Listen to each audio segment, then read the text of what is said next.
with Maruf sharpening the Damocles sword over our head, we on the panel have been somewhat jockeying for space and time.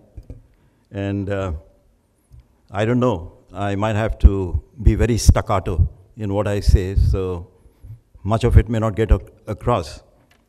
But all the same, let me begin by saying that the geopolitics of energy security has been regarded, and in fact has been, primarily the preserve of nation states, I would say the exclusive preserve of nation states, who have been jockeying for advantage for themselves, whether they are producers, transit states,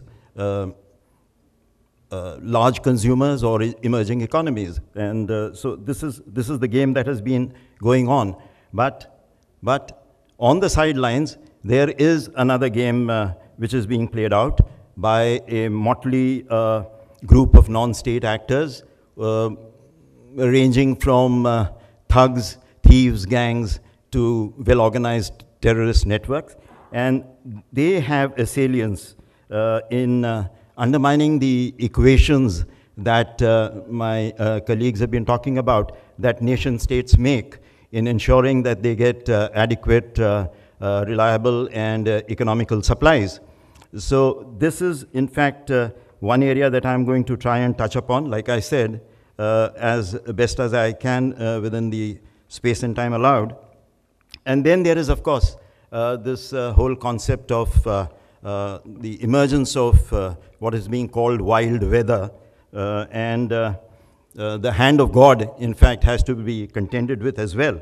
So what the global community, the more advanced countries, are moving towards is a security management architecture which has a very much broader matrix than security itself, and covers various other areas that I have talked about. Now I'll try and see whether I can touch upon that as well within the constraints of time. We all know of energy's pivotal roles in our lives, and the outages in the USA in 2003, in Queens in 2006, in New York, in our own northern grid. These are reminders of what can happen by very small natural incidents like the falling of a tree on a high tension wire, the impact on various sectors across the economy, because modern societies are power driven, literally. Modern societies and economy. We know of the consequences that occur and the billions of dollars of losses that take place in terms of economic terms. The centrality of oil, particularly of petroleum, is also well known. When Saddam invaded Kuwait in 1990, President Bush then expressed his apprehensions in very clear terms. He talked not only about the freedom of the USA being jeopardized, but the freedom globally. What was in the back of his mind was that Kuwait and Iraq combined would emerge as a petro superpower, rivaling Saudi Arabia, with which the USA has had a long-term pact almost since 1945 to ensure sustainable energy supplies. So,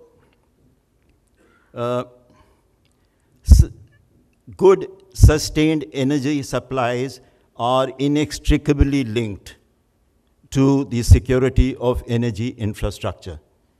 You have to have security of infrastructure from the oil head to the consumer, passing through all the various stages downstream and upstream. That is the Western conception and the global conception that the more advanced countries are moving towards. So what have been the most destructive events? Have they been man-made, or have they been natural? I think thus far, the natural disasters probably have been very, very serious. But there have been man-made disasters as well. I won't talk about what happened during the Gulf War and the oil spills from the Kuwaiti island oil terminal, or the setting of 800 Kuwaiti oil fields on fire by the receding Iraqi forces, and so on and so forth.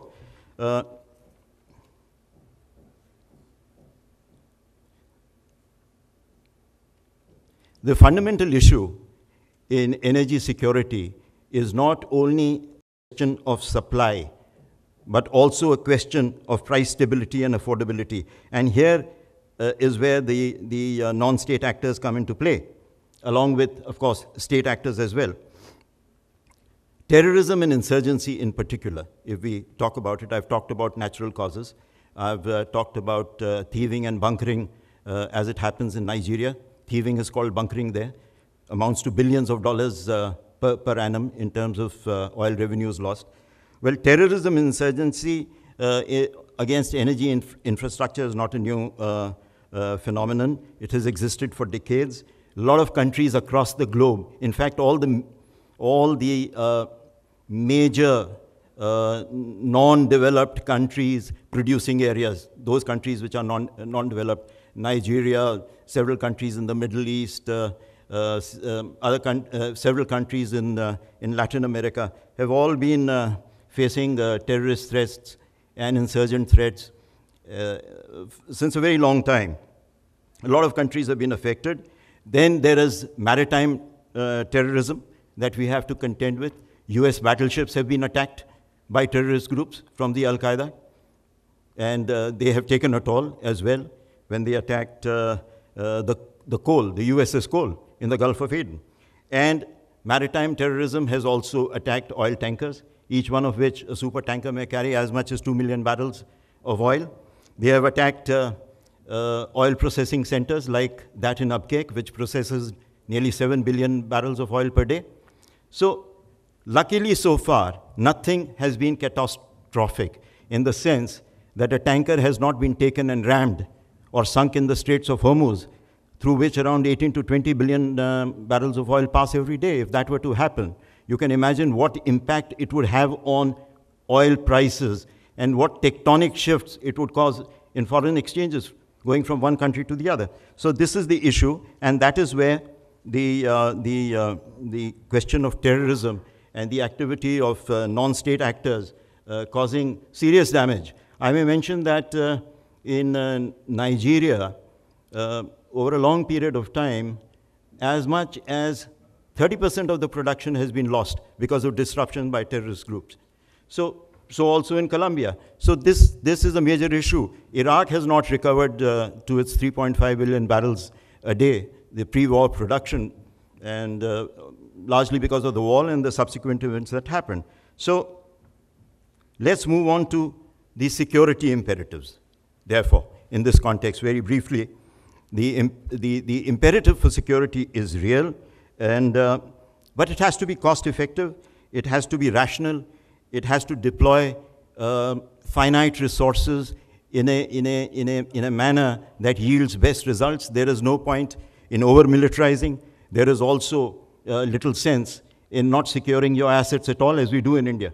By the way, we have no critical infrastructure protection policy in this country as yet, which we need to have. So I would talk in terms of a graded level of security for highly affected, highly oil-dependent economies, the so-called petrostates. Well, you can go in even for militarization of assets, as they do in the Middle East. You can have gun emplacements, you can have helicopter patrols, you can have intervention through various military means, and it is being done. It is being done. Saudi Arabia spends nearly $5 billion US dollars on its security. It has a 30,000 strong force to do it. The US invests on the global infrastructure security plan of the USA so as to guard its own supply chain.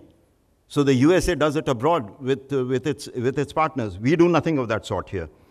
So for less threatened states, we could have a different kind of paradigm of security. But I feel that in India, fortunately, although the ULFA and some other northeastern groups have been disrupting our supplies, we are not that threatened. But all the same, there should be baseline security. There should be baseline security in all assets that we raise, which are of significance, particularly in the ONG sector, where globally, almost 30% of the global terrorist attacks are against energy infrastructure. That is the extent to which energy infrastructure is being targeted. And Of course, underlying everything else is a sovereign function which provides security, and that is good intelligence. There can be no substitute for good intelligence. There can be no substitute for law enforcement. There can be no substitute for good policing. But beyond that, if all that were to fail, a national infrastructure protection plan related to various sectors of the economy. In the USA, they have nearly 16 subsectors, could be sort of thought of and worked on and implemented in our own context. And we should also think in terms of moving from the conventional concept of security to a wider threat matrix, like I said, a wider threat management matrix, which is consequence-based. They are not talking about just security-based. They are talking about consequence-based. That takes care of bad weather. That takes care to a degree of other unexpected occurrences that might occur, which could disrupt the flows of oil or of gas. And it combines, as it were, elements of safety, elements of security, elements of redundancy, elements of resilience, because you cannot rule out that there will be no attacks. Attacks will take place. The imperative is to bounce back quickly and keep business going. Thank you very much.